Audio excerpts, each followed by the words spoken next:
नमस्कार मंडळी, मी सौ दीप्तीराव तुम्हा सर्वांचं मनापासून स्वागत करते. जेवढी आतुरता तुम्हाला नवीन कमिटीची होती तेवढीच आतुरता आम्हालाही काम सुरू करण्याची होती. सरलेल्या कमिटीने अतिशय सुंदर कार्यक्रम दिले. आता आमचीही कमिटी असेच सुंदर कार्यक्रम देईल, म्हणजे सध्याच्या परिस्थितीत ऑनलाईनच बरं का, आणि सभासदांच्या चेहऱ्यावर नेहमीप्रमाणेच आनंद निर्माण होईल अशी मी अपेक्षा करते. मला वाटतं यातच मंडळाचं यश आहे नाही का? तेव्हा पुन्हा एकदा नव्या ऊर्जेने आणि नव्या उमेदीने आम्ही पुढे येत आहोत. या शुभप्रसंगी देवाला साकडं घालूया, गाऱ्हाणं घालूया, पण सोशल डिस्टन्सिंग राखून. हे देवा महाराजा. गजाननाला स्मरून आणि शारदेला वंदन करून महाराष्ट्र मंडळ अबुधाबीच्या नवीन कार्यकारिणी समितीची सुरुवात करीत आहोत. तर तिची वाटचाल संपन्न होऊ दे रे महाराजा. आपल्या मराठमोळ्या परंपरेचा वारसा मंडळाच्या कार्यक्रमांच्या सादरीकरणाने पुढे चालू राहू दे रे महाराजा. या सोशल डिस्टन्सिंगच्या काळात व्हर्च्युअल कार्यक्रम करून सभासदांच्या चेहऱ्यावर आनंद येऊ दे रे महाराजा. सत्यनारायणाचा प्रसाद आणि गणरायाचे आगमन ढोल ताशांच्या जल्लोषात होऊ दे रे महाराजा. स्टेजवरचा पडदा सरकून मंडळाचे बहारदार कार्यक्रम सुरू होऊन टाळ्यांच्या कडकडाट घुमू दे रे महाराजा. मंडळाच्या हौशी शेफ्सने बनवलेल्या लज्जतदार पदार्थांनी सजलेल्या मेजवानीचा आस्वाद घेऊ दे रे महाराजा. सुरेल संगीताची ती मैफिल, हसत खेळत गाण्यांच्या भेंड्या, तर सभासदांचे अभिनय कौशल्य असे सदाबहार कार्यक्रम पुन्हा होऊ दे रे महाराजा. महिला सभासदांना नवनवीन काळ्या साड्या नेसून, दागिने मिरवून, मकर संक्रांतीला तिळगुळ घ्या, गोड गोड बोला हे वाण लुटता येऊ दे रे महाराजा. दिवाळीची पहाट तर दिवाळीचा पराट सगळ्या सभासदांना उपभोगता येऊ दे रे महाराजा. महिनाभर प्रॅक्टिस करून RFDचा इव्हेंट सक्सेसफुल करणाऱ्या आपल्या स्टार कलाकारांना पुन्हा एकदा रंगमंच हलवून सोडण्याची संधी मिळू दे रे महाराजा. मनामनातील भीती जाऊन प्रत्येक सभासद विदाउट मास्क दिसू दे रे महाराजा. बसमध्ये धमाल मस्ती करत, दिवसभर धुमाकूळ घालत, दमून भागून पण घरी जाण्याची इच्छा नसलेल्या अशा या आपल्या पिकनिकची मजा घेता येऊ दे रे महाराजा. आपल्या छोट्या उस्तादांचे रंगकाम, वक्तृत्व, गायन व नृत्य कौशल्य यांचा कलकलाट कानी घुमू दे रे महाराजा. क्रिकेट म्हणजे जीव की प्राण असलेल्या आपल्या अतिउत्साही सभासदांना हिरवळीवर मनसोक्त आनंद लुटता येऊ दे रे महाराजा. तर तुझ्या समोर मांडलेले गाणे मान्य करून घे आणि महाराष्ट्र मंडळ अबुधाबीचे कार्यक्रम संपन्न होऊ दे रे महाराजा.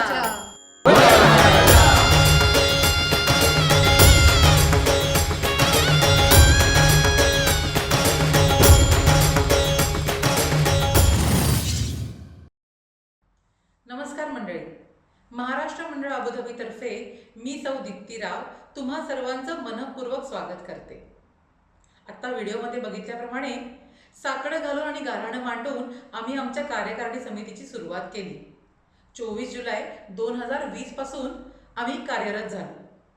प्रथेप्रमाणे श्री सत्यनारायण पूजेने आम्ही आमच्या कमिटीची सुरुवात केली. तसेच कोविड चॅलेंज ॲक्सेप्ट करून जुलैपासून डिसेंबरपर्यंत आम्ही वेगवेगळे रिमोटली कार्यक्रम यशस्वीरित्या पार पाडले. चला तर मग गेल्या 6 महिन्यापासून आमच्या कमिटीने जे वेगवेगळे कार्यक्रम आयोजित केले त्यांच्याबद्दल थोडक्यात समजून घेऊ. कार्यक्रमाची सुरुवात केली श्री गणेश उत्सवाने. श्री गणेश उत्सव यावर्षी गणेश उत्सव म्हणून आम्ही साजरा केला. सकाळी घरच्या घरीच गणपतीची प्रतिष्ठापना करण्यात आली. दुपारी झूमद्वारे अथर्वशीर्ष पठण करण्यात आले. तर संध्याकाळी सांस्कृतिक कार्यक्रम म्हणजेच ढोल ताशा पथक लेझिम आणि भजन संध्या हे कार्यक्रम सादर करण्यात आले. चला तर मग पाहूया यांची एक छोटीशी झलक. सुखकर करता दुःख हरता वार्ता विघ्नाची नुरवी पूर्वी प्रेम कृपा जयाची सर्वांगी सुंदर उदिशेंदुराची कंठी झळके मान मुक्ता फळाची जय देव जय देव जय देव जय देव जय मंगल मूर्ती हो श्री मंगल मूर्ती दर्शन मात्रे मन कामना पूर्ती जय देव जय देव जय देव जय देव जय मंगल मूर्ती हो श्री मंगल मूर्ती दर्शन मात्रे मन कामना पूर्ती जय देव जय देव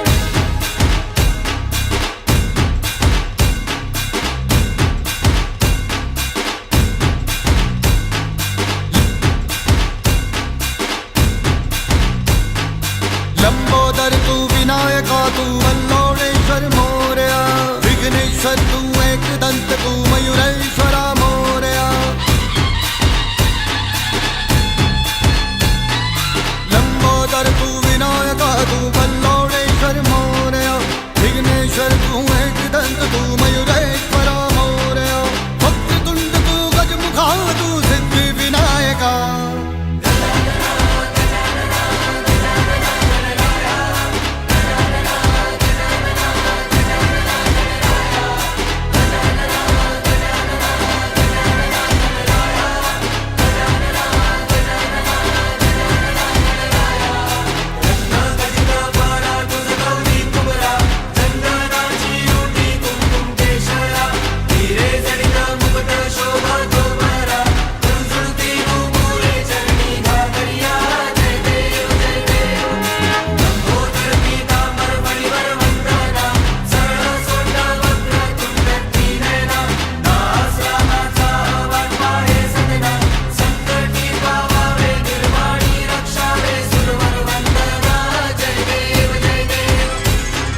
विघ्नराज तू महाताज तू महेशाय तू मोरया चिंतामणि तू सिद्धिनायक गणाधीशाय मोरया वक्रतुंड तू गजमुखा तू सिद्धि विनायका वक्रतुंड तू गजमुखा तू सिद्धि विनायका गजानन गजानन गजानन गणराया गजानन गजानन गजानन गणराया गजानन गजानन गजानन गणराया गजानन गजानन गजानन गणराया गजानन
कलाकार मंडळी वेगवेगळ्या रीत्या आपल्या भावना व्यक्त करतात. कोणी शब्दातून तर कोणी अभिनयातून.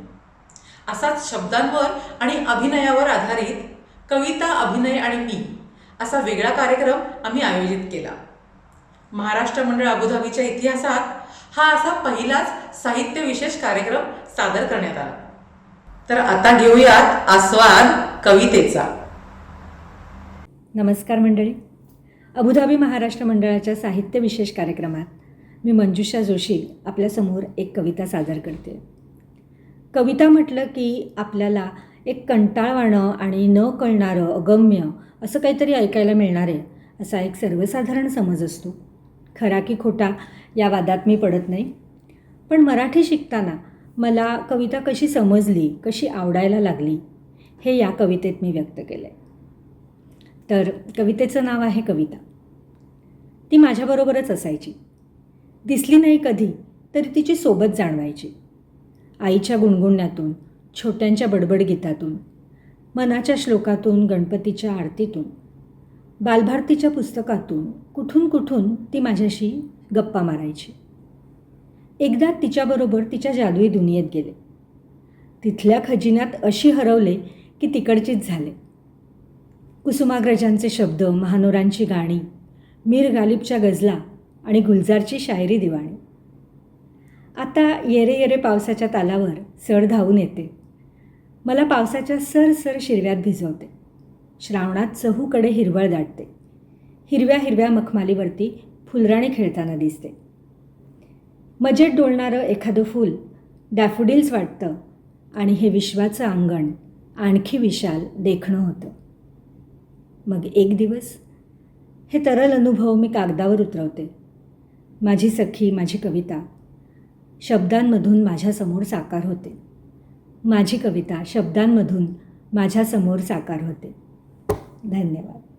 नमस्कार, मी डॉक्टर पल्लवी बारटके. मंडळी, आपल्याला जर आपली सावली निर्माण करायची असेल ना, तर ऊन झेलण्याची पण तयारी ठेवावी लागते. कारण पैलू पाडतानाचे घाव सोसूनच तेजस्वी हिरा आकाराला येत असतो. आजच्या माझ्या कवितेचं नाव आहे तेजोमय तारा. काटेरी रस्त्यावरून चालायचे आहे, काटेरी रस्त्यावरून चालायचे आहे, मखमली फुले वेचत, मतलबी या दुनियेमध्ये स्वतःला सिद्ध करत. वेगवेगळे मुखवटे इथे, वेगवेगळे मुखवटे इथे, आपले कुणीच नसे. बदकांच्या या गर्दीमध्ये राजहंस तुला बनायचे आहे. पावलो पावली खाच खळगे, पावलो पावली खाच खळगे, दिशाभूल करती सभोवतीचे नजारे. चढ उतारांचा येईल घाट, चढ उतारांचा येईल घाट, पण निश्चयाने तू त्यातून काढ वाट. गरुड झेप तुझी आसमानी, गरुड झेप तुझी आसमानी, छाटू पाहतील पंख तुझे. पण राखेतून नव्याने जन्म घे, पण राखेतून नव्याने जन्म घे, अन पंखांना गगनभेदी बळ दे.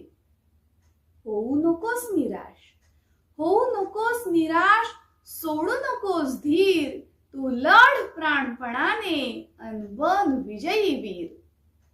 तमाच्या या घनघोर निशेनंतर, तमाच्या या घनघोर निशेनंतर उजळेल आसमंत सारा.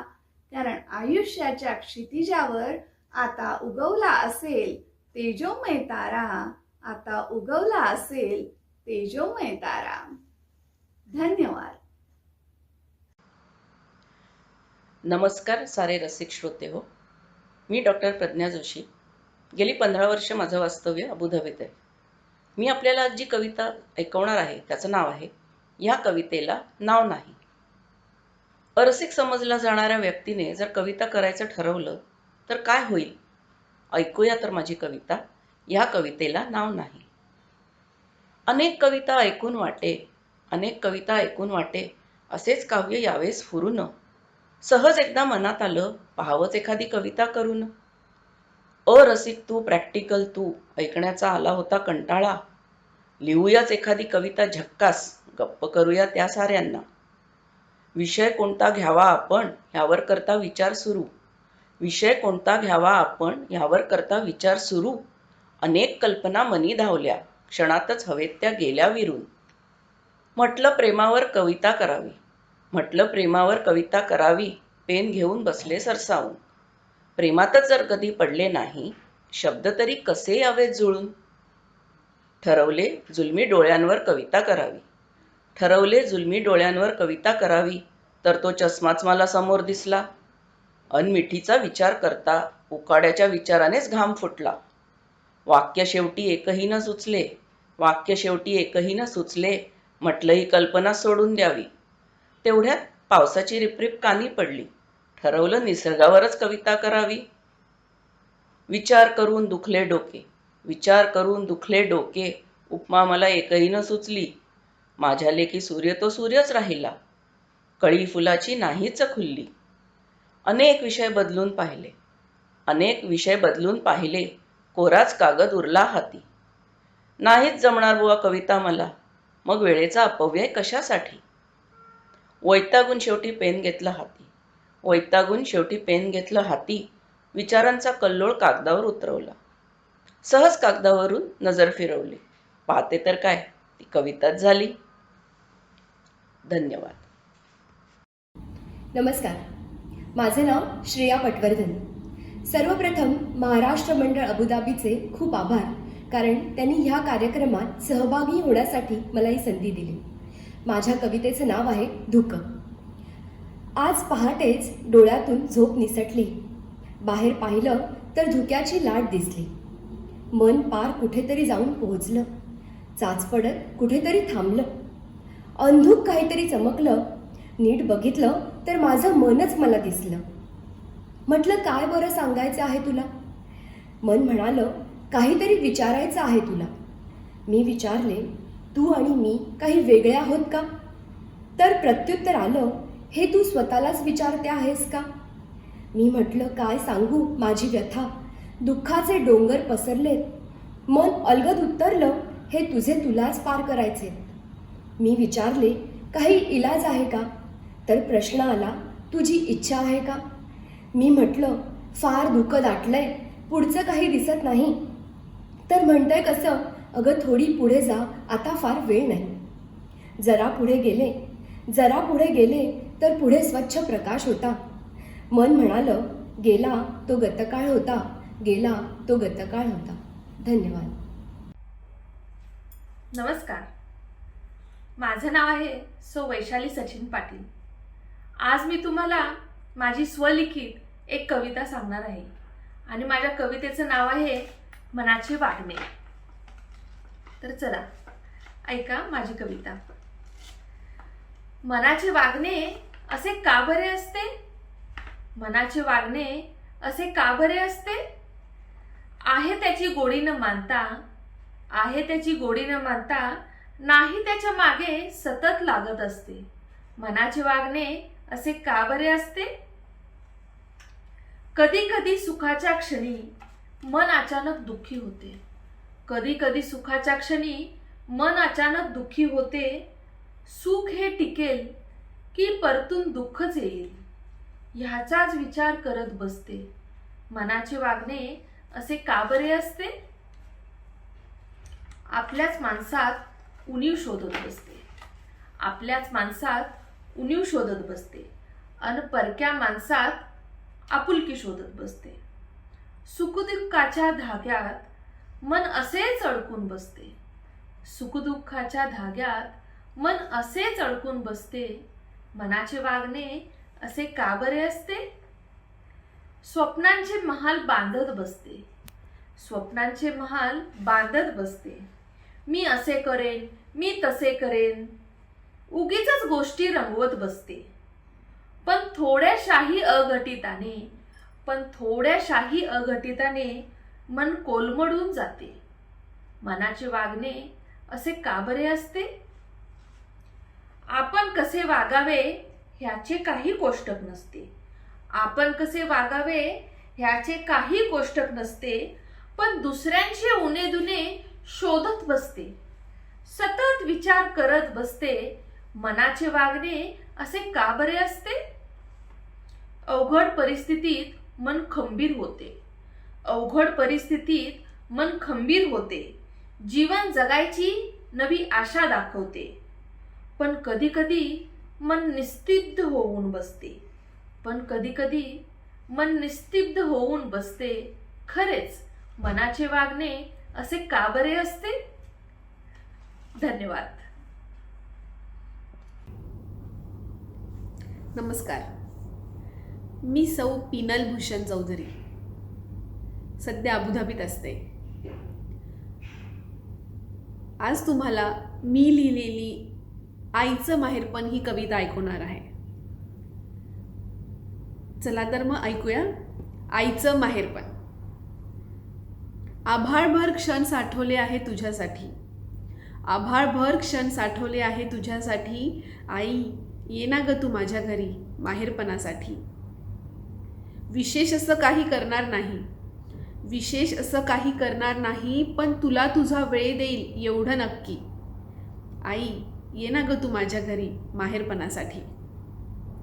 मला म्हणतेस नेहमी तुझी बाई घाई असते, नेहमी तुझी बाई घाई असतेस, तुझ्या घरचं ठेवून मगच येत जा माहेरी. अगदी अगदी तशीच तूही ये ना लेकीकडे 4 दिवसाच्या माहेरपणासाठी. माझ्याशिवाय कोणी नसणार आहे हो घरी, माझ्याशिवाय कोणी नसणार आहे हो घरी. नसणार तुझा जावाई आणि नसेल तुझ्या नातवंडांचा गोंधळही. अगदी निवांत राहा मग, अगदी निवांत राहा मग लेकीच्या घरी. ये ना ग तू माझ्या घरी माहेरपणासाठी. बघ खाऊन लेकीच्या हातचा मऊ भात, बघ खाऊन लेकीच्या हातचा मऊ भात. तुझ्यासारखं वरण नाही जमणार, पण बसलाय जरा जम माझा पण स्वयंपाकघरात. सगळ्यांचं सगळं करतेस, सगळ्यांचं सगळं करतेस, नेहमी कामाला तत्पर असतेस. कधी मनातलं बोलणार नाहीस, पण दमतेस ना गाई, पण दमतेस ना गाई.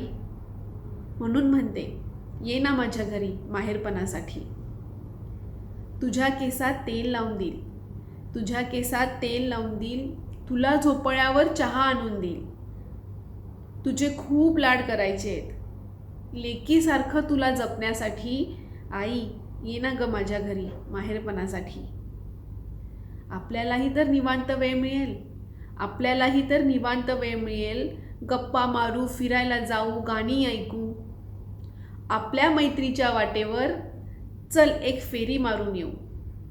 म्हणून म्हणते आई ये ना ग तू माझ्या घरी माहेरपणासाठी. धन्यवाद.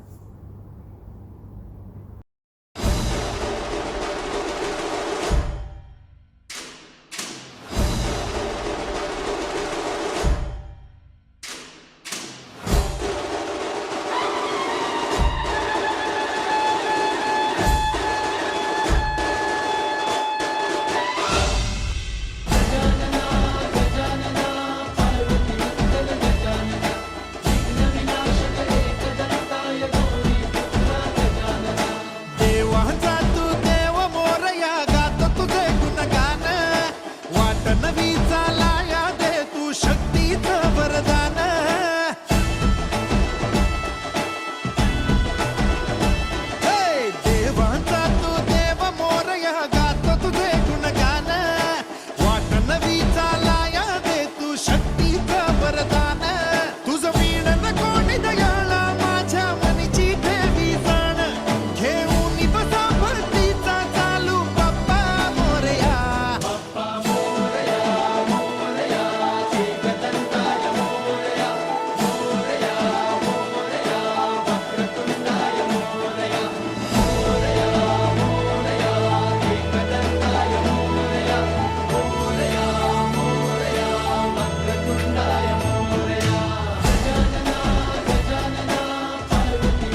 चला तर मग एक पात्री प्रयोगाचा आनंद लुटूयात. नमस्कार, माझं नाव आहे वैशाली सचिन पाटील. आज मी तुमच्यासमोर डॉक्टर नितीन मोरे लिखित सांगतो ऐका या एक पात्री नाट्यछटेमधील एक नाट्यछटा सादर करणार आहे. ऐकलत काय? अहो, माझ्या नाट्यछटेचे नावच आहे ऐकलत काय. तर चला सुरुवात करूया.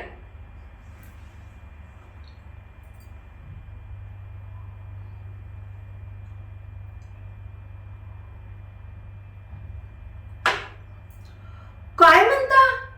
ठाऊक नाही तुम्हाला? खरंच? मला वाटलं कळलं असेल तुम्हाला. आतापर्यंत सर्वांनाच माहित झालंय. म्हणजे अशा गोष्टी लपून राहतात काय थोडीच? बरं, तुम्हाला माहित नाही म्हणून मी सांगते. पण कोणाला सांगू नका. आणि मी सांगितले म्हणून तर नक्कीच कोणाला सांगू नका. तुम्ही माझ्या खास आहात ना म्हणून सांगते. पण तशी मी कोणाच्या आधार मदत नसते. ती सवयच वाईट आहे हो. चुगली कर, इकडची काडी तिकडे लाव, कानातल्या कानात सांग, नाही हो जमत आपल्याला. आपण बरे आणि आपले काम बरे. कशालाचा नुसत्या चांबा चौकशा आणि नसत्या कुचळक्या. ती सवय त्या गोदावरी बाईंची आहे बरं. ती गोदावरी माहित नाही तुम्हाला? ते बसके नाक, थोडे वाकडे दात, तीच ती. म्हणजे त्याच त्या गोदावरी बाई.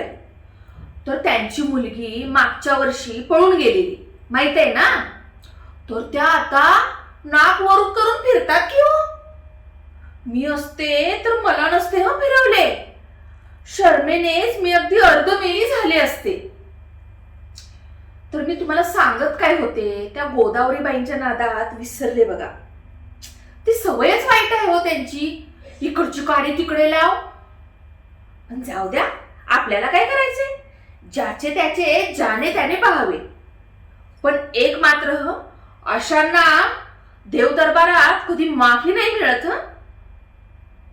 तर मी तुम्हाला सांगायला काय आलेले, त्या गोदावरीबाईंमुळे विसरले बघा. पण नक्की आठवले की सांगते. नक्की. म्हणजे मी तशी कोणाशी अशी जास्त बोलत नाही.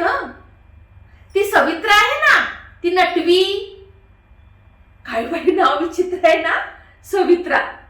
ती कोपऱ्यावरची, तिला आहे असली सवय. कोणाला काय बोलावे कसला नाही धरबंद तिला. तरी बरे घरात नसतो काय तिचा. नोकरी करते ना म्हणून तोरा तिचा. आम्ही पण केली असती हो नोकरी. पण आमचे हे समर्थ आहेत हो घर सांभाळायला. पण मी काय म्हणते, तुम्ही करा नोकरी, हुंदडा सगळ्या गावभर. पण उगीच मिरवत कशाला फिरायचे, मी कमावते म्हणून. तर तिला आहे असली सवय. मला कशी माहित. अहो, तिची कामवाली बाई आहे ना मंजुळा, तिचा नवरा दारुडा आहे बघा, ती आमच्याकडे कपड्याला येते. तर ती मला म्हणत होती, मी तर बाई फक्त तिच्या होला हो करते. कशाला नुसत्या फंद्यात पडा. एका कानाने ऐकून दुसऱ्या कानाने द्या सोडून. पण तशी सवयच वाईट आहे. उगीच इकडची काडी तिकडे लाव. मला अगदी फुरसत नसते बाई कामातून. पण मी म्हणते, ह्यांना एवढा फावला वेळ मिळतो कुठून. तर ती मंदी आहे ना, ती मला सांगत होती. ती मंदी त्या भडकमकरांकडे कामाला आहे. भडकमकर माहित नाहीत तुम्हाला? ते पांढरे केस, बरोबर तेच ते. तर ती मंदी मला सांगत होती, तुझ्या नवऱ्याला रिक्षा मिळाली म्हणे. हो, चालवतो तो. नशीब पण दारू पिऊन कुठं ठोकली नाही म्हणजे मिळवली. काय म्हणता, मला कसं माहित तो दारू पितो ते. अहो, हे लोक असलेच. दारू पिल्याशिवाय ह्यांच्याकडून काय काम होतं काय. म्हणजे आमचे हे पण घेतात अधून मधून दररोज. पण उंचीतली, सस्त्यातली नाही. आणि रस्त्यात तुझ्यासारखे. तर ती मंदी मला सांगत होती की जाऊ द्या हो, आपल्याला काय करायचंय, मला भरपूर कामं पडलीत, आपले काय थोडीच त्या कामत बाईंसारखे आहे, खूप कामे आहेत मला, चला मग निघते. पण काय सांगायला आलेले ना पूर्ती विसरून गेले बघा. नक्की परत येते हा आठवल्यावर सांगायला. अजून दळण आणायचे आहे, पाणी भरायचे आहे, माझे काय ते रंगीसारखे आहे थोडीच. तिचा तो लंगडा नवरा खूप मदत करतो तिला घरकामात, बायला मेला. पण किती वेळ झाला बघा. आता मी निघते हा, नंतर परत येते. तुम्ही घरीच आहात ना, पण आता निघते हा, चला. धन्यवाद. नमस्कार. अहो केक खातोय. आज माझा वाढदिवस 7 जुलै 2020. आज माझा 40th बर्थडे सेलिब्रेशन होतं. अर्थातच झूमवर शाळेतले कॉलेजमधले बरेच मित्र आले होते. खरं सांगू का, हे झूमचे सेलिब्रेशन मला अजिबात आवडत नाही. एक तर तुम्हाला काय खायला मिळत नाही आणि वरून बर्थडे बॉय स्वतःच केक खात बसतो, जसं आता मी खातोय. सगळे मित्र आले होते, पण अनुपला इन्व्हाइट पाठवायचं राहून गेलं. अनुप जोशी माझा खूप चांगला मित्र. तुम्हाला माहिती आहे, आम्ही आमच्या करिअरची सुरुवात एकत्रच केलेली, सेम डे आणि सेम ऑफिस, आणि मग तो माझा खूप चांगला मित्र झाला. साधारण 2 वर्षांनी असेल, ऑफिसमधनं सिंगापूरला जाण्याची संधी आली. पहिल्यांदाच देशाबाहेर, पहिल्यांदा विमान प्रवास, आणि तोही थेट सिंगापूर. मी तर जाम एक्सायटेड होतो. मुंबई एअरपोर्टला पोचलो आणि तिकडून विमान सिंगापूरकडे थेट रवाना झालं. पण त्या विमानात मी नव्हतो, अनुप होता. मी फक्त बाय करायला आलेलो. खरं तर ही संधी माझी होती. नक्कीच त्यांनी काहीतरी पॉलिटिक्स करून ही संधी माझ्याकडनं हिसकावून घेतली, असं मला सतत वाटत राहिलं. पुढेही अशाच गोष्टी घडल्या आणि मग काय, एक कोल्ड वॉर सुरू झाली. काही वर्षांपूर्वी त्याचा मला फोन आला होता. त्याला पैशांची गरज होती, काहीतरी प्रॉब्लेम होता, म्हणून त्यांनी हक्काने मला फोन केला. पण मी चक्क पैसे देण्याचं नाकारलं. नंतर मला खूप वाईट वाटलं, खूप पश्चाताप झाला. किती दिवस आणि किती वर्ष मी हेच मनात ठेवून जगणार आहे. त्याला बघितलं की मला ती हुकलेली संधी आठवते. पण खरं तर आता त्या गोष्टीचा काही संबंधही नाही. पैसे नाकारल्याचं मला खूप दुःख झालं, गिल्ट, शेम, रिग्रेट, सगळं काही. पण आता बाहेर पडायचे मला या राज्यातून.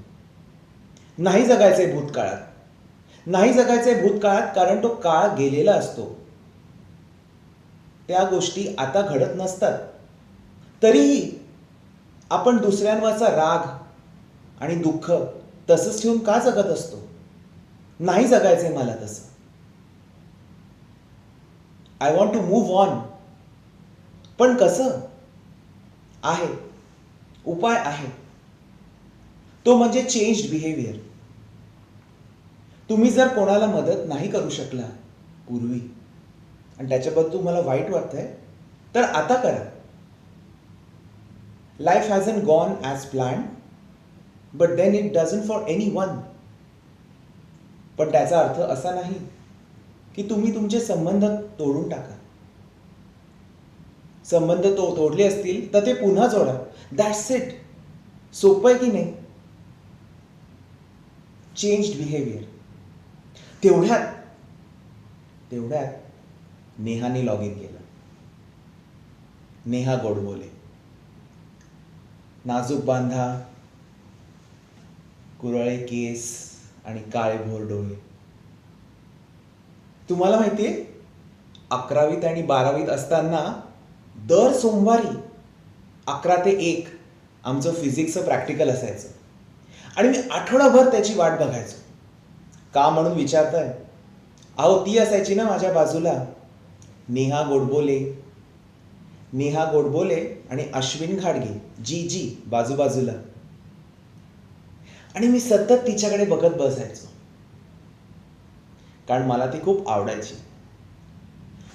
ती पण माझ्याशी बोलायची आणि याच्यावरून मला असं वाटलं की तिलाही मी आवडतो.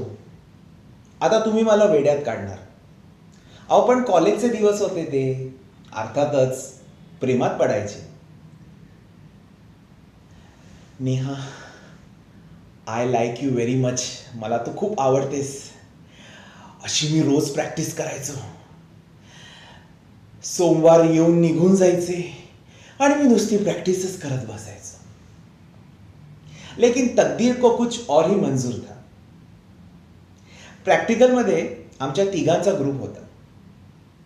नेहा गोडबोले, अश्विन घाडगे आणि नितीन घोडेकर. जेव्हा मी तिच्याकडे बघत बसायचो ना, तेव्हा ह्यांचं काहीतरी वेगळंच चालू असायचं.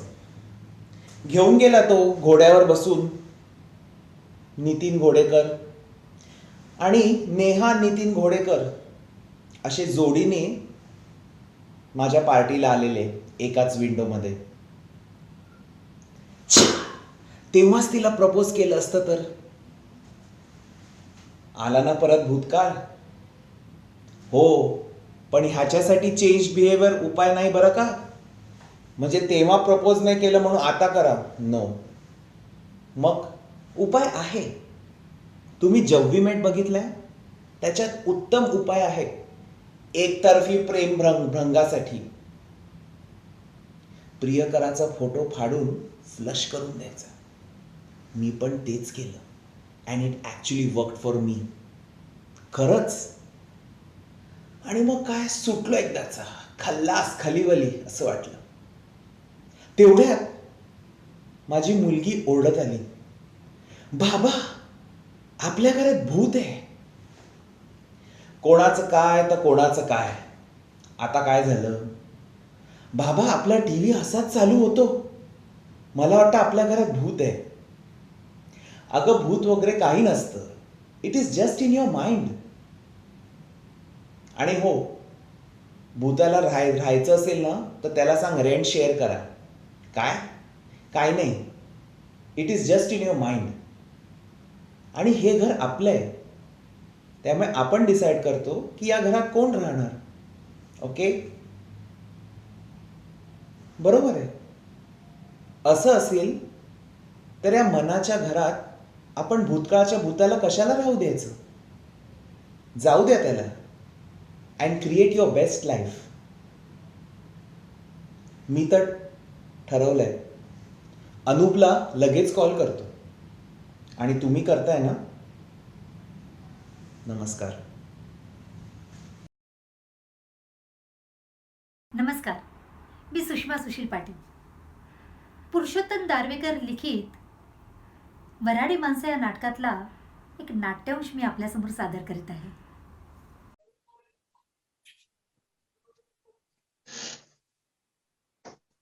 नाही नाही, मी कुणाची हत्या केली नाही. मी कुणाची हत्या केली नाही. मी कुणाची हत्या केली नाही. रंगीत पाळणा तरंगत तरंगत आमच्या गच्चीच्या दिशेने येत होता. जवळ आला. आत एक गोजीला बालमुकुंद होता. पिंपळाच्या पानावर पौडलेला बालमुकुंद पाहिलाय मी चित्रात. अगदी तसाच दिसत होता तो. बावरून केला होता. त्याचे इवले इवले हात काहीतरी आधार शोधायला धडपडत होते. जणू ते मला म्हणत होते, माई माई मला आधार दे, माई मला वाचव ना. त्या चिमण्याला उचलून गेलं, खाली वाकले. पण पाणी खेळकवत होते. पाळण्यासारखा हलत होता, डोलत होता. त्याच्यासाठी मी त्याला ओरडले, किंचाळले. पण आबा कोणी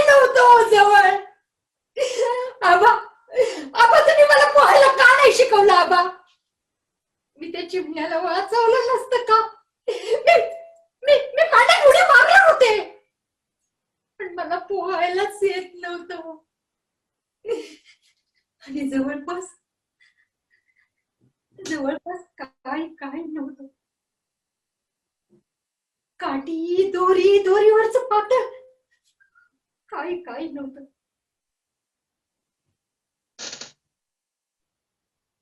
कसं होतं ना, अंगावर पातळ होतं, खांद्यावर पदर होता. काही सुचलं नाही म्हणून मी खांद्यावरचा पदर पाण्यात टाकला. ते चिमण्या शिवाच्या हातात माझा पदर येऊ लागला. पण तितक्यात कुणाच्या तरी हसण्याचा बेसूर आवाज खाली पडला आणि देहाची जागी उठून वेगाने मागे आले. आबा त्या क्षणी त्या चिमण्या जीवाच्या मुठीतून पदर बाहेर आला. मरणा दूर गेला.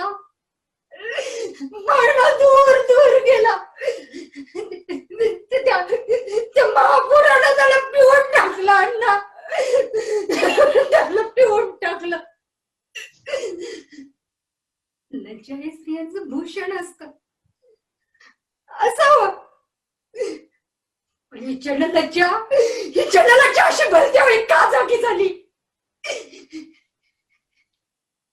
चिमण्या जीवाला वाचवण्यापेक्षा पदराची लाज, पदराचं जास्त मोल असतं का? अशा भलत्या क्षणी मी या उघड्या पडल्या देहाची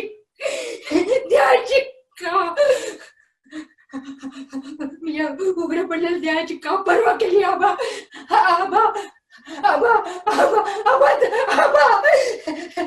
चिमणा जीव महासागरात पिऊन टाकला. आबा पिऊन टाकला. पाडा गेला. मी हत्या नाही केलीये. मी असं नको करायला होतं. मी का केलं असं?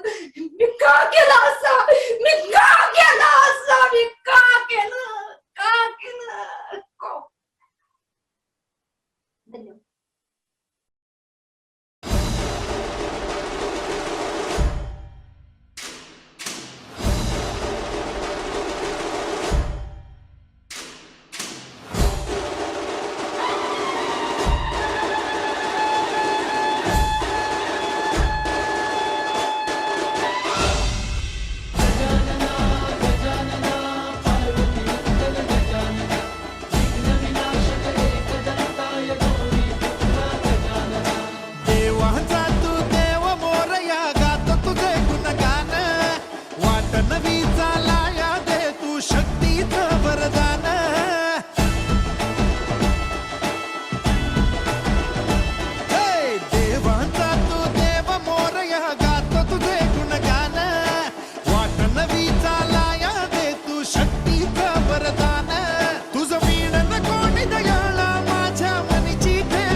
नमस्कार, मी सौ अंजली निलेश उज्जैनकर.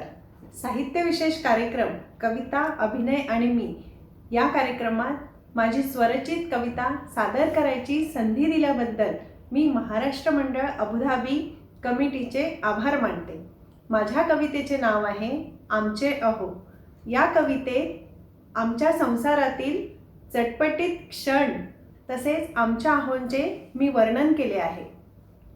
आमच्या अहोंची बाई गोष्टच निराळी, आमच्या अहोंची बाई गोष्टच निराळी. शॉपिंगचे नाव काढले की कारणं देत असतात वेगवेगळी. आता मलाही कळायला लागली त्यांच्या स्वभावातील खुडी. काही मागायचे असेल तर मलाही करावी लागतात नाटकं थोडी थोडी. आमच्या अहोंची बाई गोष्टच निराळी.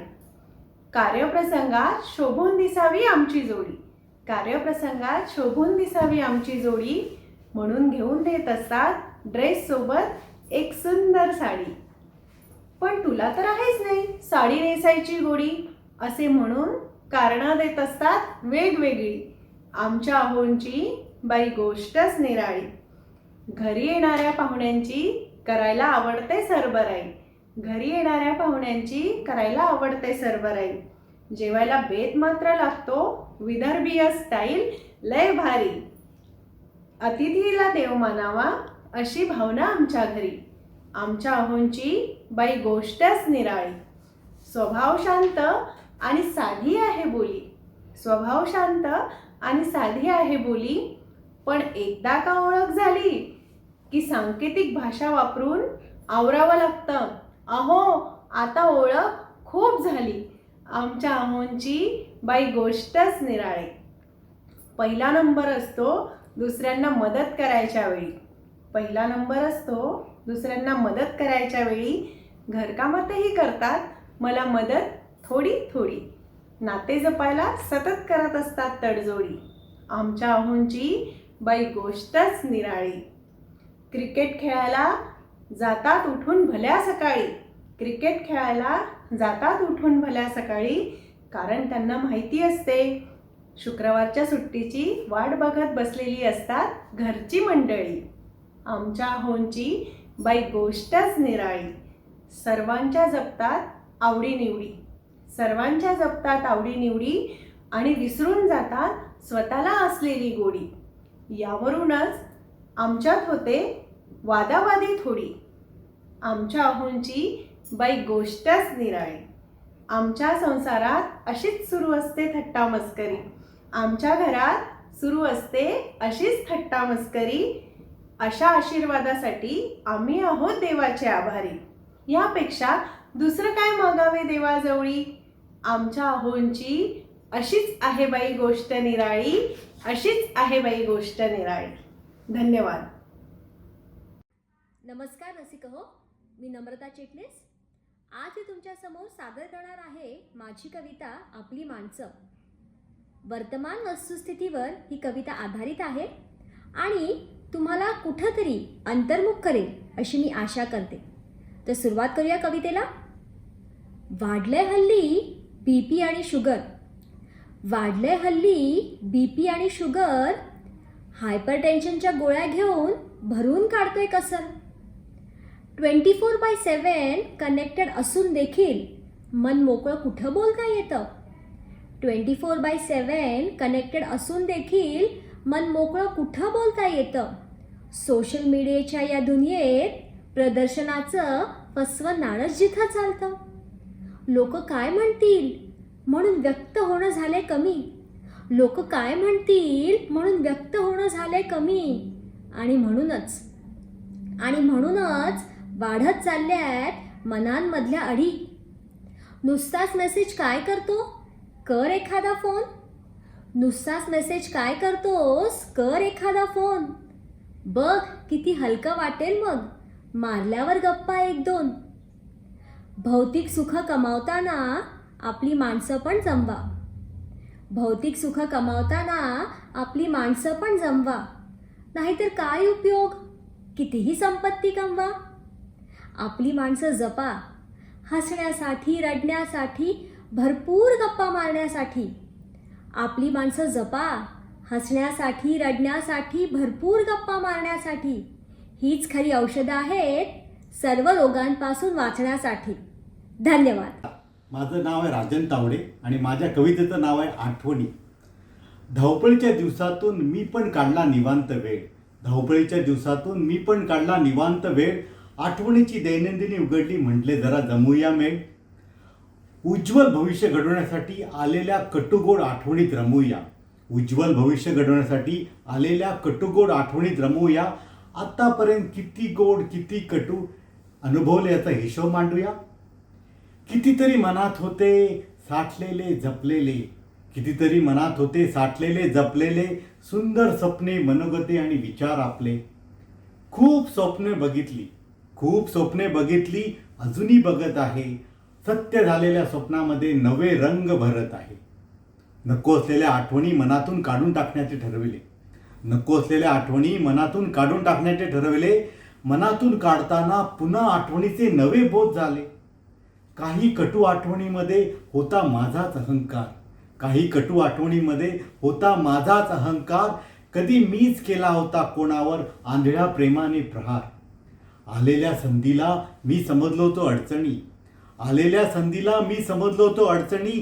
जिद्दीने लढायचे सोडून सांगत होतो माझीच करून कहाणी. आठवणीचा मेळ जमवताना कळाले जग किती छान आहे. आठवणीचा मेळ जमवताना कळाले जग किती छान आहे. दैनंदिनीतील सर्व माझ्या जीवनातील सोनेरी पान आहे. नमस्कार. आणि ही कविता आहे श्रीयुत रामचंद्र जोंधळे यांच्या नजरेतून.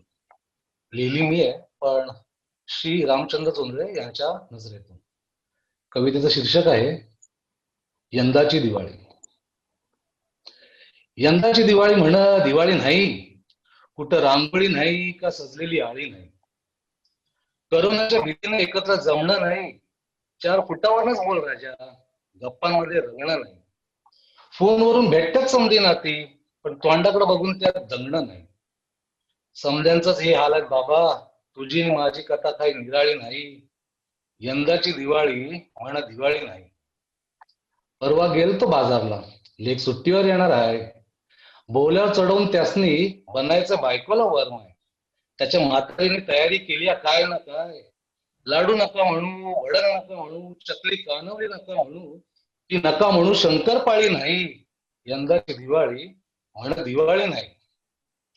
काल रातच्याला मात्र एक अकडीत घडलं. सीमेवर म्हण दुश्मनानं फटाकं फोडलं. केलता पलटवार आपल्या बी मर्द गड्यानं. एक गोळी मातूर छाताडाला लागून माझं खांड खाली पडलं.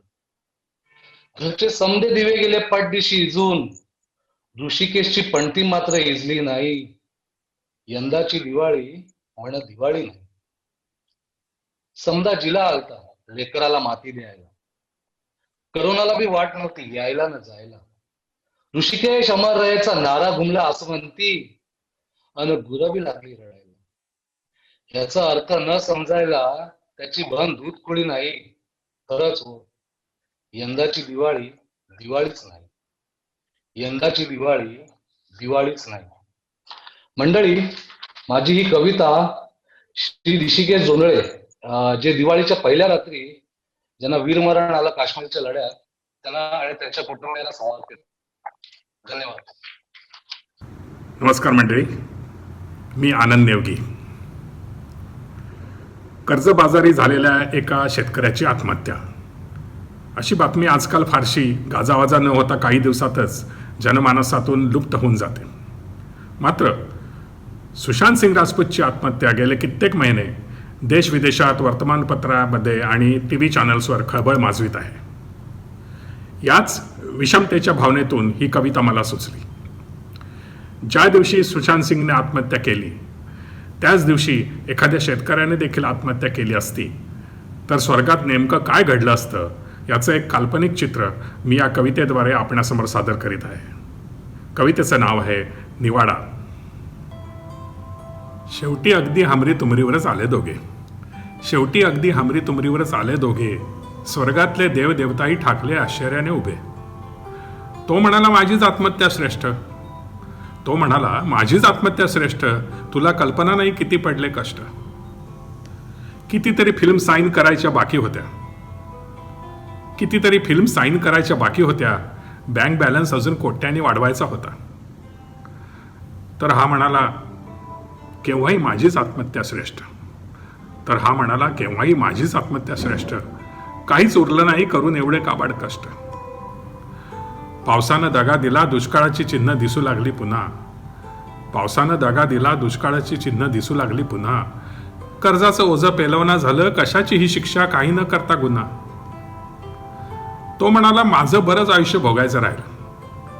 तो म्हणाला, माझं बरंच आयुष्य भोगायचं राहिलं. लग्न मुलं बाळं तर अनुभवायचं राहूनच गेलं. 2-4 सख्या क्षणभर येऊन गेल्या, कशासाठी नाही कळलं. 2-4 सख्या क्षणभर येऊन गेल्या, कशासाठी नाही कळलं.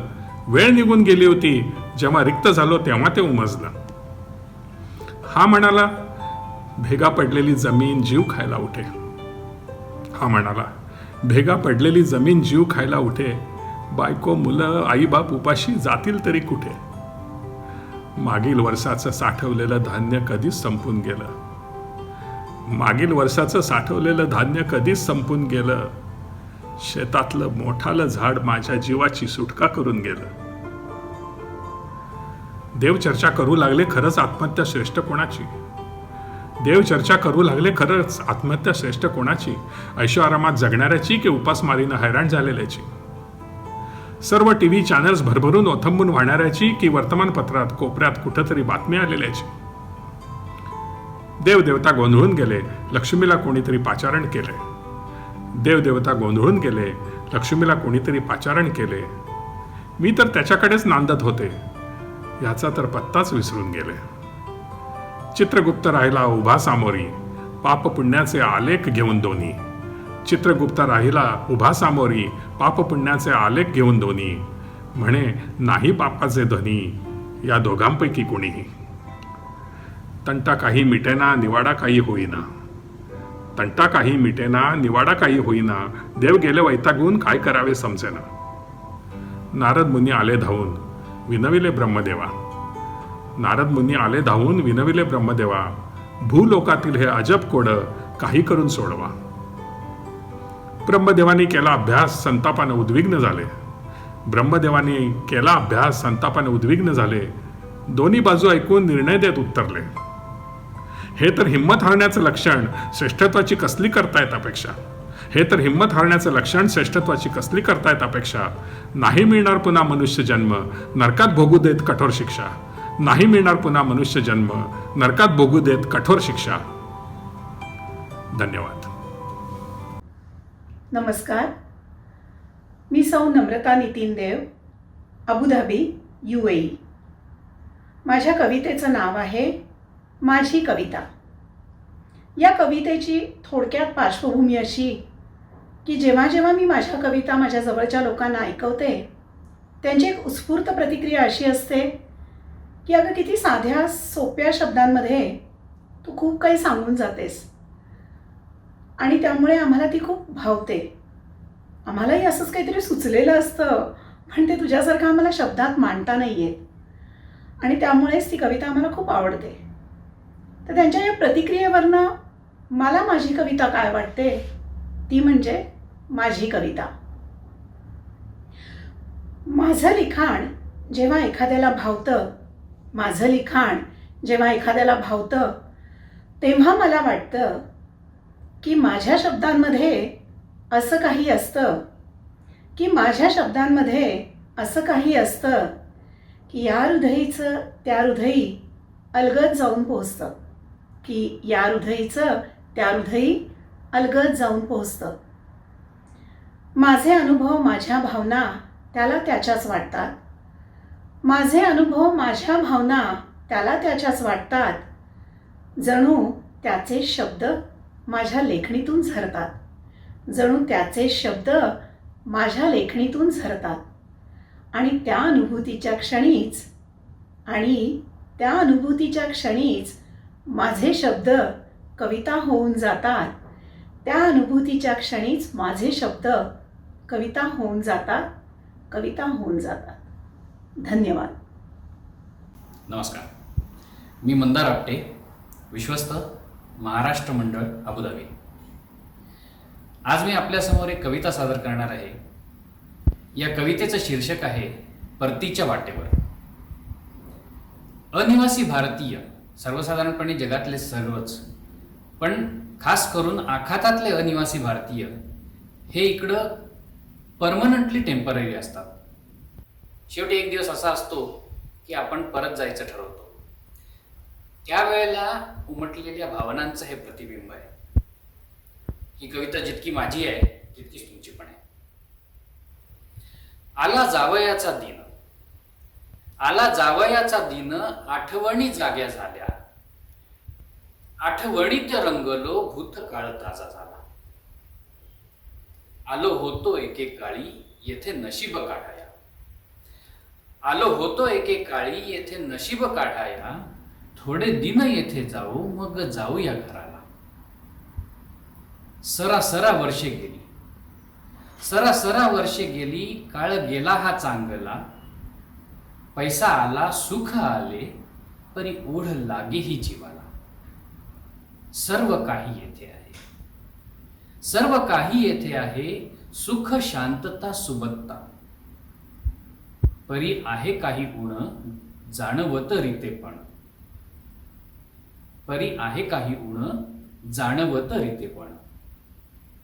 आई बाप थकलेले आस त्यांना लेकराची, आई बाप थकलेले आस त्यांना लेकराची, माझ्यासाठी काही करा हाक आली भारताची, माझ्यासाठी काही करा हाक आली भारताची. आणि म्हणून चाललो, आणि म्हणून चाललो एक खूण गाठ मनी, आणि म्हणून चाललो एक खूण गाठ मनी, जे का रंजले गांजले त्यांची सेवा आहे मनी, जे का रंजले गांजले त्यांची सेवा आहे मनी, जे का रंजले गांजले त्यांची सेवा आहे मनी. नमस्कार, मी सौ सुषमा सुशील पाटील. आज आपल्यासमोर मी माझी स्वरचित कविता सादर करणार आहे. आज किती म्हटलं की स्त्रिया पुरुषाच्या खांद्याला खांदा लावून वावरतात. स्त्रियांना घरात लक्ष्मीचा दर्जा दिला जातो, त्यांचा सन्मान केला जातो. पण नाही, आपल्या समाजात अशा कितीतरी स्त्रिया आहेत की ज्यांना स्वतःचं अस्तित्वच नाही. आणि अशा स्त्रियांना प्रेरणा देण्यासाठी मी ही कविता लिहिलेली आहे. कवितेचं नाव आहे परीक्षा, अर्थात परीक्षा तर तुलाच द्यायची आहे. कधी मातेच्या उदरात वाढणारा अंकुर बनून, तर कधी तुला जन्म द्यावा की न द्यावा या विवंचनेवर सकारात्मक शिक्कामोर्तब करून. माहित नाही किंबहुना तुझे स्वागत आनंदातच होईल, किंबहुना तुझे स्वागत आनंदातच होईल. जनलज्जेपोटी म्हणा वा प्रासंगिक हतबलतेमुळे म्हणा, जनलज्जेपोटी म्हणा वा प्रासंगिक हतबलतेमुळे म्हणा. जन्माला तर तुलाच यायचे आहे, जन्माला तर तुलाच यायचे आहे, परीक्षा तर तुलाच द्यायची आहे. कसे बसावे कसे उठावे, कसे बसावे कसे उठावे, कोणाशी बोलावे कोणाशी बोलू नये, किंवा कोणाशी हसावे कोणाशी हसू नये. कोणाच्या कितपत जवळ जावे तर कोणापासून कितपत लांब राहावे याचे धडे गिरवताना मानवरूपी कोल्ह्या गिधाडांपासून तुला स्वतःलाच जपायचे आहे. रणरागिणी तर तुलाच व्हायचे आहे, रणरागिणी तर तुलाच व्हायचे आहे, परीक्षा तर तुलाच द्यायची आहे. तारुण्याच्या उंबरट्यावर वर संशोधन करताना, तारुण्याच्या उंबरट्यावर वर संशोधन करताना जरुरी नाही की तुझ्या मनाचा विचार केला जाईल, जरुरी नाही की तुझ्या मनाचा विचार केला जाईल. विवाहबद्ध होताना माप ओलांडून पलीकडे तुला एकटीलाच जायचे आहे. विवाहबद्ध होताना माप ओलांडून पलीकडे तुला एकटीलाच जायचे आहे. जुन्या नात्यांना तिलांजली देऊन नवीन नात्यांना पुष्पांजली तुलाच द्यायची आहे. जुन्या नात्यांना तिलांजली देऊन नवीन नात्यांना पुष्पांजली तुलाच द्यायची आहे. सासरी समरसही तुलाच व्हायचे आहे. सासरी समरसही तुलाच व्हायचे आहे, परीक्षा तर तुलाच द्यायची आहे. संसाराच्या रंगमंचावर अनेक मुखवटे दिसतील तुला. संसाराच्या रंगमंचावर अनेक मुखवटे दिसतील तुला. सांगू नाही शकत, नाही सांगू शकत की तुझे अस्तित्व ग्राह्य धरलेच जाईल. नाही सांगू शकत की तुझे अस्तित्व ग्राह्य धरलेच जाईल. सासरच्या त्या गोतावळ्यात तुझी भूमिका कवडी मोलाची असेल. सासरच्या त्या गोतावळ्यात तुझी भूमिका कवडी मोलाचीही असेल. पण हो, वेळ येईल जेव्हा खऱ्या संघर्षाची, वेळ येईल जेव्हा खऱ्या संघर्षाची मातृत्वाची चाहूल लागताच तुझे तुलाच सावध व्हायचे आहे. मातृत्वाची चाहूल लागताच तुझे तुलाच सावध व्हायचे आहे. छकुलीचा गर्भ तुलाच तुझ्या उदरात जपायचा आहे. छकुलीचा गर्भ तुलाच तुझ्या उदरात जपायचा आहे. तुझ्या निर्णयावर तुलाच ठाम राहायचे आहे. परीक्षा जरी तुला द्यायची आहे तरी उत्तीर्णही तुला व्हायचेच आहे. परीक्षा जरी तुला द्यायची आहे तरी उत्तीर्णही तुला व्हायचेच आहे. अस्तित्व तुला तुझे टिकवायचे आहे. परीक्षा तर तुला द्यायचीच आहे. धन्यवाद. चला तर मग एक पात्री प्रयोगाचा आनंद लुटूयात. नमस्कार, माझं नाव सारंग आपटे. महाराष्ट्र मंडळ अबुधाबी यांचा मी खूप आभारी आहे, कारण त्यांच्यामुळे मला हा प्लॅटफॉर्म मिळाला एक माझी छोटीशी कला सादर करायचा. मराठी रंगभूमीवरील एक अतिशय गाजलेलं नाटक आणि तितकंच वादाच्या भोवऱ्यात सापडलेलं मी नथुराम गोडसे बोलतोय. या नाटकातील एक छोटासा भाग नथुराम गोडसे यांच्या भूमिकेतील एक छोटासा भाग सादर करतो आपल्यासमोर.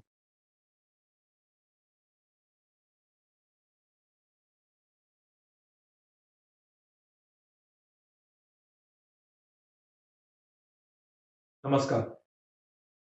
मी कोण, कुठला, कुठून आलो, काय केलं, असे अनेक प्रश्न तुमच्या मनामध्ये उपस्थित झाले असतील. खरं तर मी कोण आहे, म्हणजे असं कुठलं कृत्य केलं म्हणून इतिहासामध्ये माझी तशी नोंद झाली, हे मलाही तुम्हाला सांगायचं आहे. त्यासाठीच तर गेली 72 वर्ष धडपडतोय. त्यामुळे त्या अर्थाने आपण एकमेकांना अनोळखी आहोत. काय गंमत आहे नाही?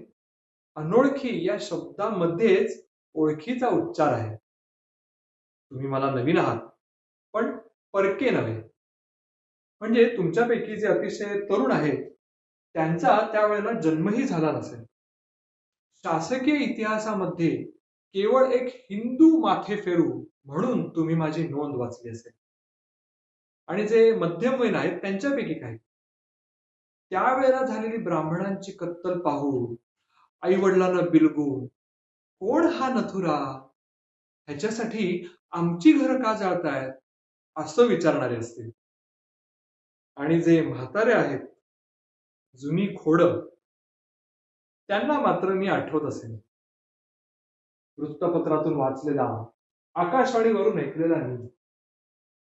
माझं आणि नाना आपटेचं अग्रणी हे वृत्तपत्र देखील त्यांनी वाचलं असेल. सभांमधली माझी भाषणं ऐकली असतील. काही जण प्रत्यक्ष मला भेटलेही असतील. पण ही भेट, ही ओळख 30 जानेवारी 1948 नंतर त्यांनी सतत नाकारली असेल. माझं वय किती असं वाटतं तुम्हाला? 110. खरं नाही ना वाटत?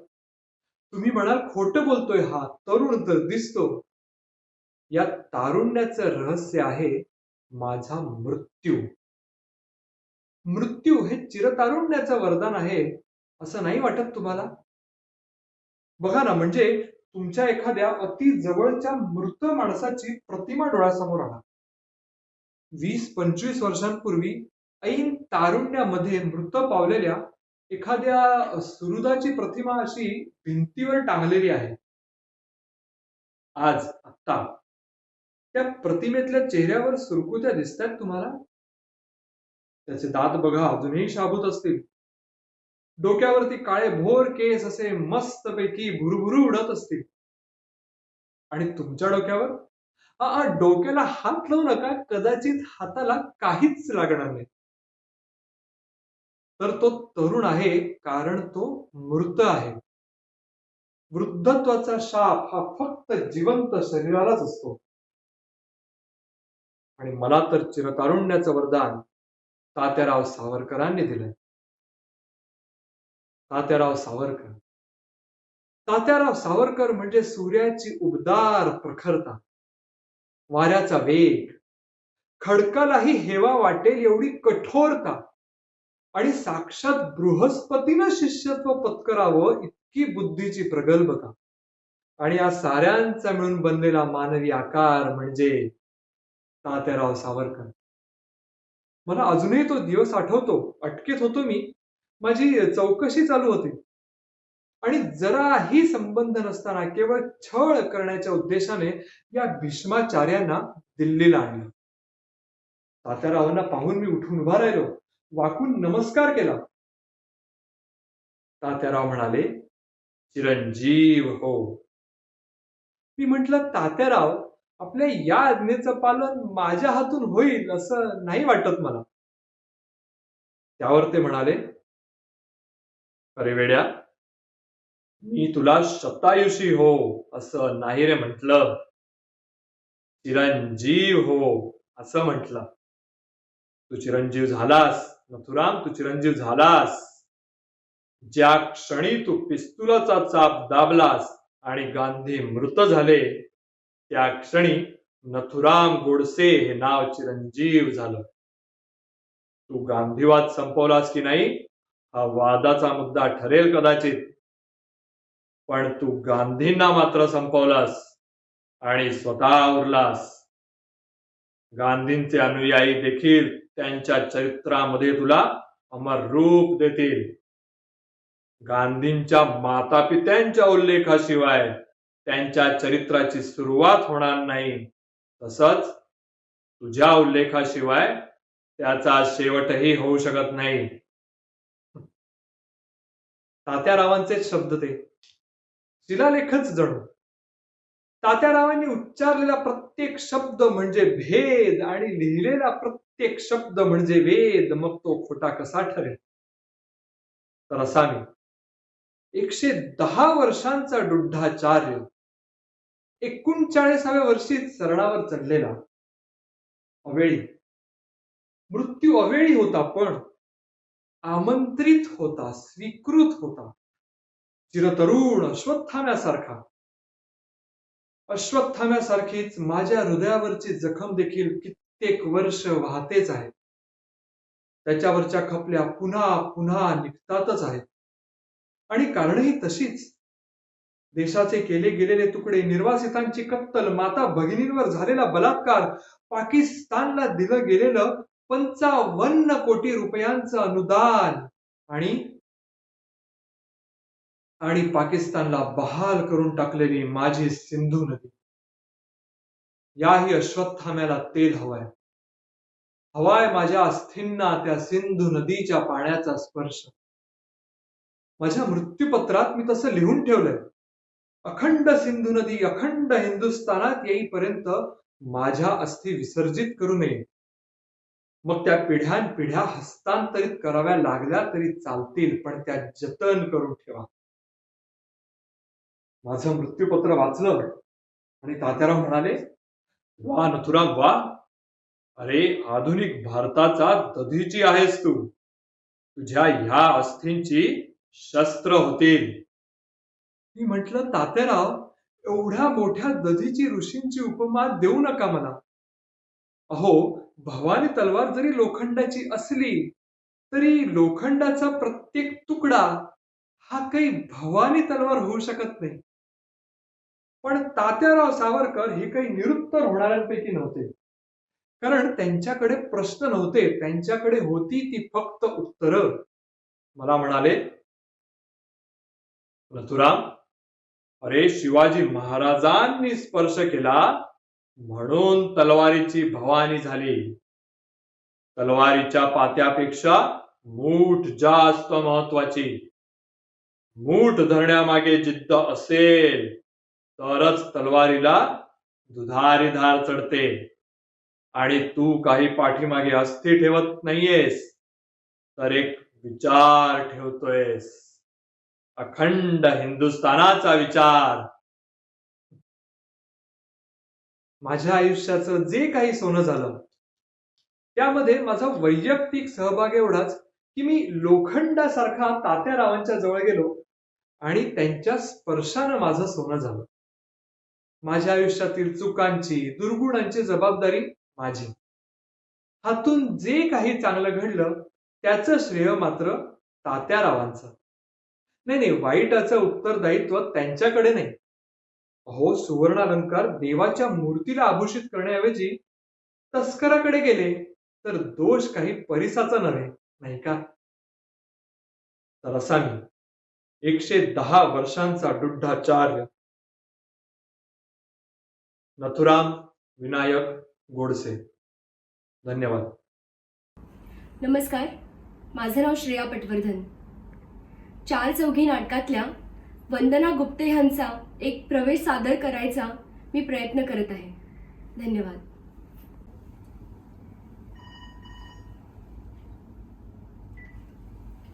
हॅलो, मी विद्या बोलतेय.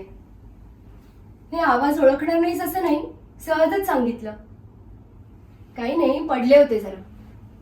हो, हल्ली लवकरच पडते. नाही, नुसता विचार करत राहण्यापेक्षा ना मला झोपणं जास्त सेफ वाटतं. आशिष, मीनू काय करतेय? झोपली? अरे रात्री 12 वाजेपर्यंत जागी राहायची ती. कशी आहे रे ती? अच्छा, तू काय मला ती किती आनंदात आहे हे सांगायचा प्रयत्न करतोयस की माझ्याशिवाय तिला कसा काडीचाही फरक पडत नाही हे भासवायचा प्रयत्न करतोयस? रागवले कुठे मी? तुझ्या बोलण्यात मला तसा वास आला ना, इतकंच. मी बरी आहे. बरी म्हणजे मी आहे. आवाज थकल्यासारखा वाटतोय. तो थकलेलाच आहे रे. का हा प्रश्न तू मला विचारतोयस आशिष? अरे मी सुखी वगैरे असल्याचं नाटक करणार नाही. हा, निदान त्या परिस्थितीपर्यंत अजून मी पोचलेली नाही. सगळ्या जखमा अगदी ताज्या आहेत, भळाभळा वाहत आहेत. आणि तू कसा आहेस हे फॉर्मली कशाला विचारू रे मी तुला? अरे तू आनंदी राहावास म्हणूनच तर वेगळी झाले ना रे मी. तू आता फक्त मीनूला तुझ्याजवळ ठेवण्याचं जे डोक्यात खूळ घालून घेतलंयस ना, ते काढून टाक बाबा. स्वतंत्र हो आशिष. असा अन्याय स्वतःवरती करू नकोस. Be a free bird. माझी मीनू मला फक्त देऊन टाक म्हणजे भास झालं. अरे हो, ती आपल्या दोघांची कसं विसरेन रे मी? एवढ्या एकाच बाबतीत तर आपलं एकमत आहे ना. पण तुला आता गीता नावाचं खेळणं मिळालं ना खेळायला. माझ्याकडे काय रे? मी एकटी आहे. हो, आई वडील बहिणी ते सगळे आहेतच रे. तशी मी एकटी नाहीये आणि त्यांना मी जडही नाहीये. पण गेली 3 वर्ष जो संसार मी प्रामाणिकपणे केला त्याचं काहीतरी तरी रिटर्न्स दे रे मला. मी तुला काय दिलं? अरे स्वतंत्र नाही का केलं मी तुला? त्याचा मोबदला म्हणून पोटकी नकोय मला. माझ्या पोटचा गोळा मागतेय मी तुझ्याकडे. हे आशिष, खोटं बोलू नका. काय तुला माझी आठवण येते? रात्री बेचैन असतोस? अरे हळूहळू कोणी ऐकेल. हे आशिष, मी संयमाला ऐकून घेतेय ना, त्याचा गैरफायदा घेऊ नकोस तू. काय झालंय काय तुला? अरे तुला काय शिव्या हसडायच्या असतील ते हसड रे. तुला माझ्या कुटुंबाचे काय वाभाडे काढायचे असतील ना ते काढ परत एकदा. पण असा खोटेपणाचा आव आणू नकोस. काय झालंय काय तुला? अरे एका बिनबुडाच्या असंस्कृत घरातली माजोरडी मुलगी ना रे मी. विसरलास का तू? अशी काय परिस्थिती निर्माण झाली की मी परत यावं? फरक कशात पडलाय नेमका? बर, अच्छा.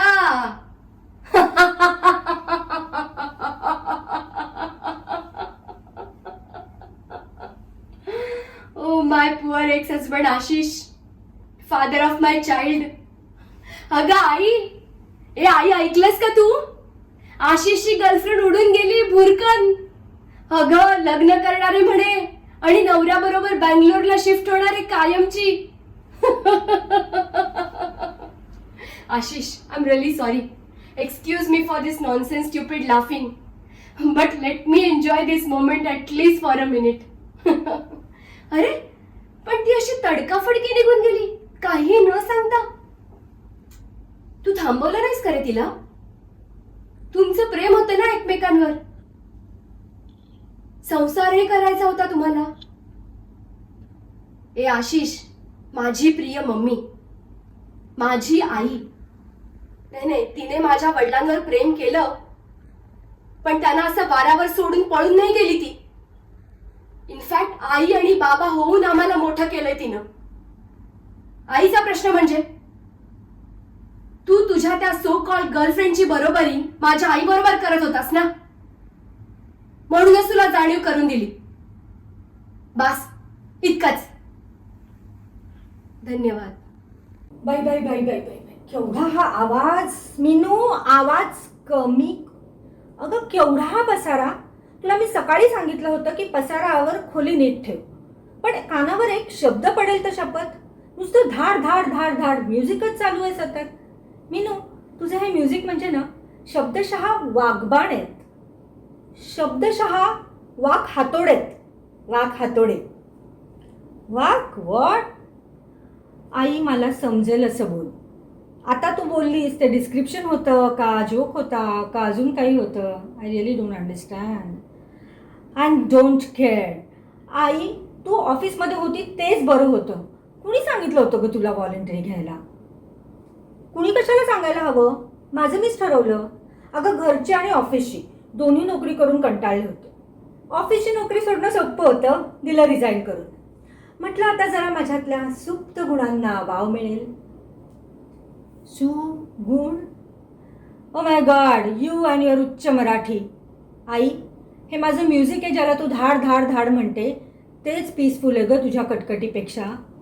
पीस पीस म्हणे. अगं मीनू, तुझ्या WFHमुळे माझ्या पीसची तू वाट लावलीस. त्यात आता तुझं हे रॅप.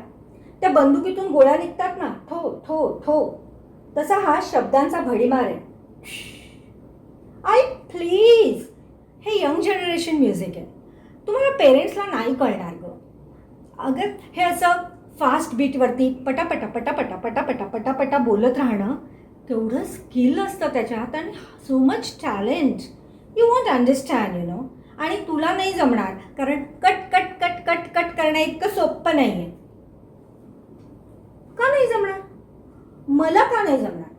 हे असं भडा भडा भडा भडा भडा बोलायचंच आहे ना, त्यात काय अवघड आहे? मीनू, आज तू आईच्या उच्च मराठीतलं रॅप ऐकच. काय म्हणालीस?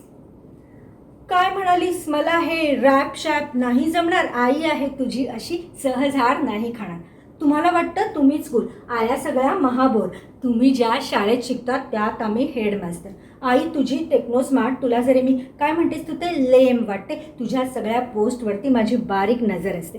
FB, इन्स्टा, ट्विटर सगळं मी अप टू डेट ठेवते. स्टेटस चेक कर एकदा. ॲडिक्टेड नाही, कनेक्टेड असते. तुला काय वाटतं आईला फक्त लता, आशा, रफीच माहिती? एड शिरान, लेडी गागा असतात माझ्या प्लेलिस्टवरती. तुझ्यासाठी डोळे चोळत रात्री जागवल्या 1760.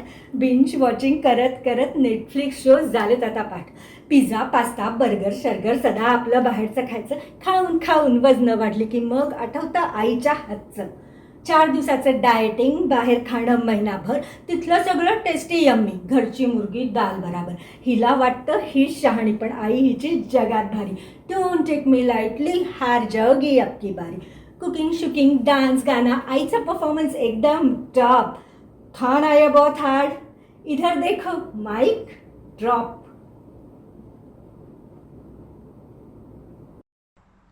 15 ऑगस्ट हा कार्यक्रम आम्ही सादर केला झूम प्लॅटफॉर्मद्वारे. सकाळी पुण्यातील सिर्फ या संस्थेच्या सौ मेधा चिथडे यांनी सैनिकांसाठी केलेल्या कार्याबद्दलची माहिती दिली.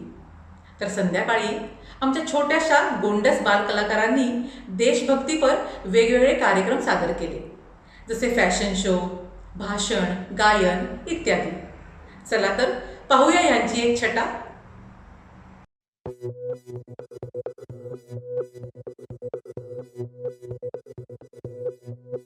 हो मारे या कोई मारे ना, यहाँ अपनी भी थोड़ी अदा थोड़ा अंदाज है. ऐसे हैं चाहे वैसे हैं, अरे जो भी हैं जैसे हैं, खुद पे हमें नाज है. जाने ना हमको ये जमाना, चाहो तो हमको आजमाना. यारबाज हम, चालसाज हम, इश्कबाज दिल वाले, कहते हैं हमको प्यार से इंडिया वाले. छू लेते दिल के तार से इंडिया वाले, हर जीत जीत ले हार से इंडिया वाले. दुश्मन के छक्के छुड़ा दे हम इंडिया वाले. दुश्मन के छक्के छुड़ा दे हम इंडिया वाले.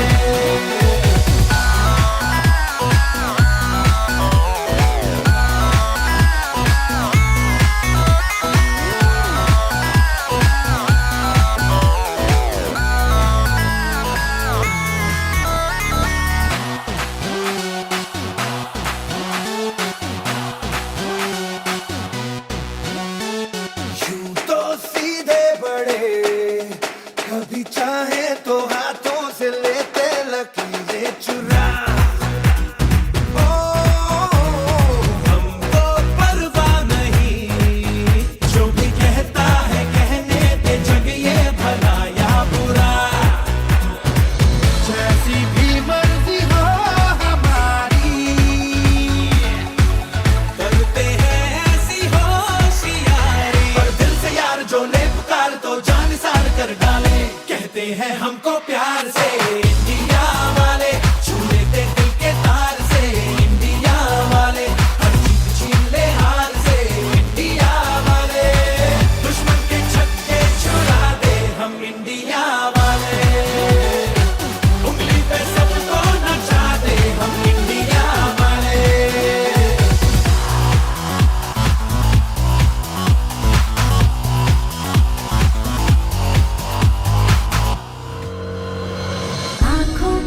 आंखों की चाबी से, थोड़ा बेताबी से, चुपके से खोले दिलों के ताले. जा देते उसको जहाँ देते, अपनी माँ देते, जिसकी भी बाहें गले में डाले. दुनिया से हमको क्या ले जाना, यारों के दिल में हो ठिकाना. एक बार होता है प्यार, ये लाख बार कहला ले, कहते हैं हमको प्यार से इंडिया वाले. छू लेते दिल के तार से इंडिया वाले, हर जीत छीन ले हार से इंडिया वाले. दुश्मन के छक्के छुड़ा दे हम इंडिया वाले. दुश्मन के छक्के छुड़ा दे, उंगली पे सबको नचा दे. दुश्मन के छक्के छुड़ा दे हम इंडिया वाले.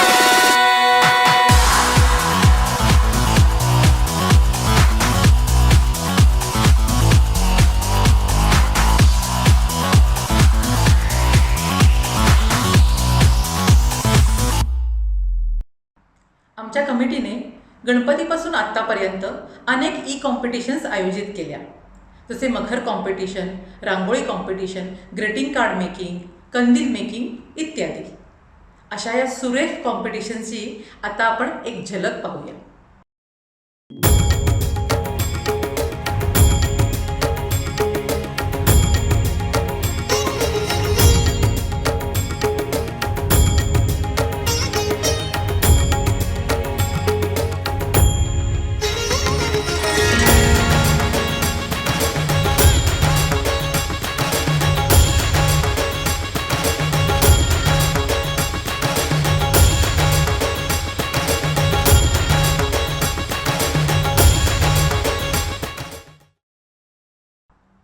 ऑक्टोबर महिन्यात आम्ही एक आगळी वेगळी इनोव्हेटिव्ह कॉम्पिटिशन घेतली.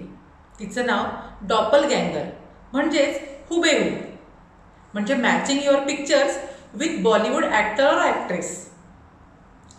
ही एक नुसती कॉम्पिटिशन नसून आम्ही त्याला एक फिल्मी स्टाईल कार्यक्रमाचं स्वरूप दिलं.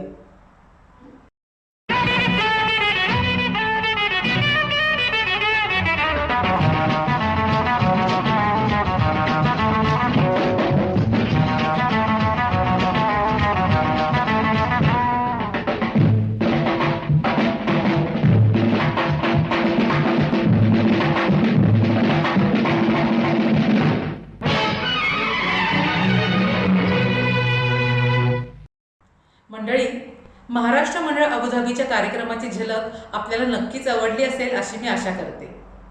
कार्यक्रमात सहभागी होण्याची संधी दिल्याबद्दल विश्व मराठी परिषदेच्या आयोजकांचे मी आभार मानते.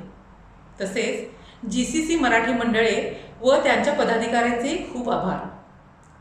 आणि महत्त्वाचे म्हणजे पार्टिसिपंटचे खूप खूप आभार आणि कौतुक. धन्यवाद.